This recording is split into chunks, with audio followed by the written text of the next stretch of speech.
Hello, interwebs.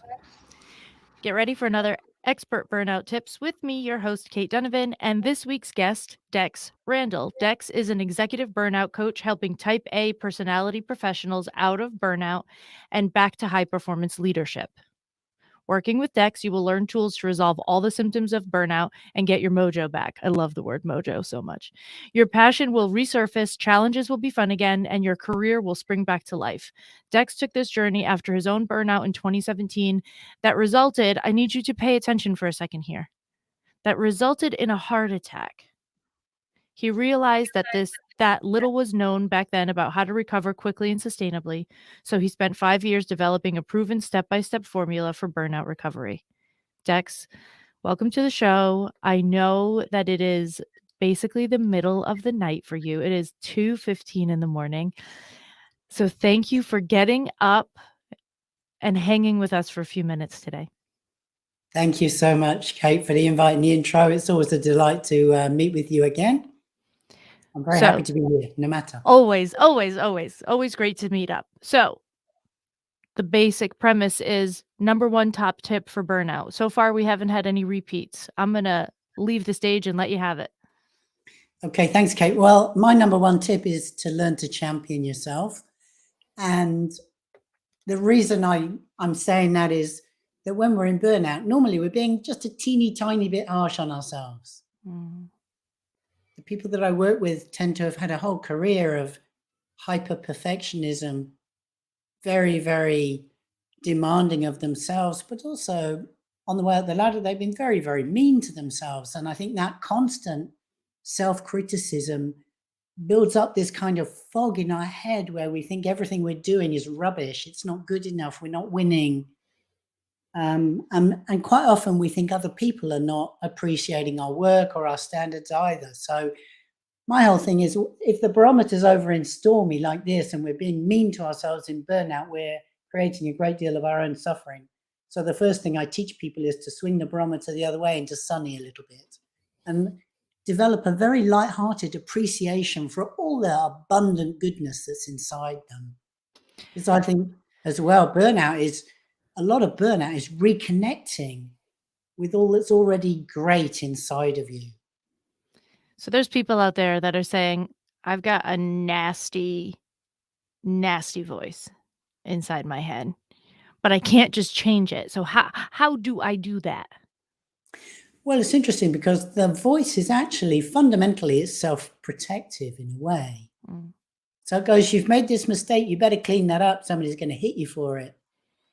That type of thing is fundamentally it's self-protective. So we can keep the voice, but we can change the words. So I run through people through a bunch of exercises to help them develop a different relationship with that voice on purpose. And one of the basic exercises I give people is write down every day 10 things you appreciate about yourself. But it has to be different things every day.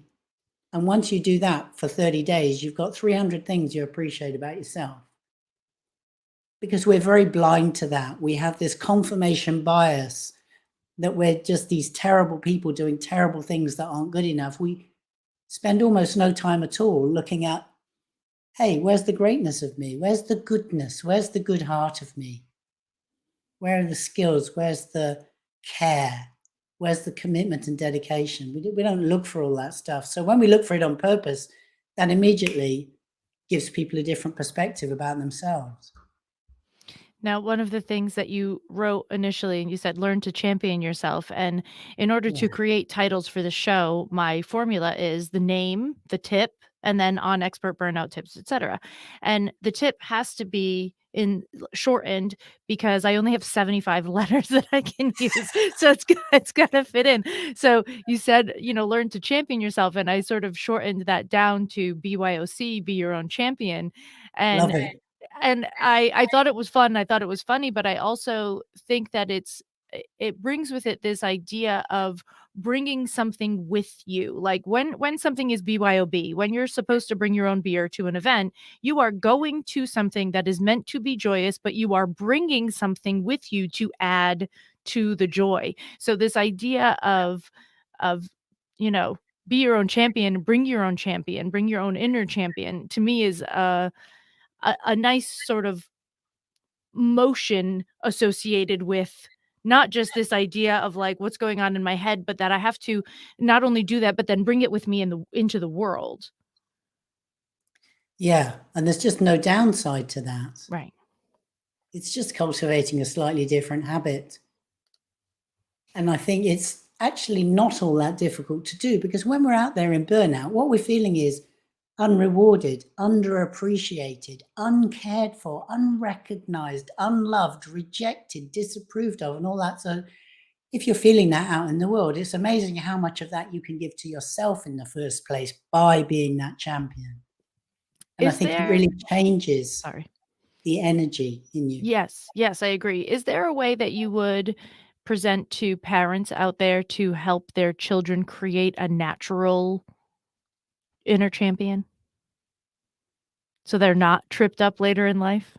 Well, that's a really good question, isn't it? And I think one of the ways is unconditional love. It's about, quite often the difficulty we're in with children is we want them to perform to a very high standard, for example, educationally or at sport, so that they'll be the winners, so that they'll go ahead in life, earn lots of money, be safe. But actually rewarding achievement instead of effort has a detrimental effect of them striving to always perform better in order to get approval. So I think it's a matter of finding a balance between that and rewarding the child for existing and being loved for who they are intrinsically and for any effort they put out into the world rather than for achievements. It's one of the things that underpins a lot of things like burnout, trauma, ADHD. If a child is rewarded for just who they are as a human and for showing up and having a go, it makes for a much more secure attachment. And I think fundamentally that's quite good for kids. Yes. And there's some research that shows that saying, oh, you created such a great picture, you're such a great artist, is not as good as saying, I love how much time and effort you spent creating this beautiful work. Instead of going straight to, oh, now you're an artist, because then they'll be afraid to do anything that's not going to be perfectly artistic, right? So instead of going straight to naming someone something, instead of saying, oh, you're a brat, you're an artist, you're a singer, oh, I love how you did that and the effort you put into it. What you ended up with was really beautiful. But it's more about, like you're saying, this effort. So if we can do that with ourselves and with our children, I think the world would be a better place. All right, everybody, be your own champion. Bring your own champion. Either way, I think either way works. If you want to get in touch with Dex, you can head to his website. DexRandall.com is very easy to remember. It's just his name.com. Very simple. And Dex is the easiest name to remember on the planet. And if you're interested in more of what Dex has to say, you can also head over to his podcast, Burnout to Leadership. Also, very easy website, burnouttoleadership.com. Dex, do you have any parting words? I just would love to encourage people to think of themselves as human beings, not human doings. That's a perfect end. The perfectionist side of burnout is very detrimental as well. People in burnout have big hearts, good hearts normally, very good people. Being, not doing, my friends. Thanks for being here, and we'll be back in just a few days with a new expert burnout tip and a new guest. See you then.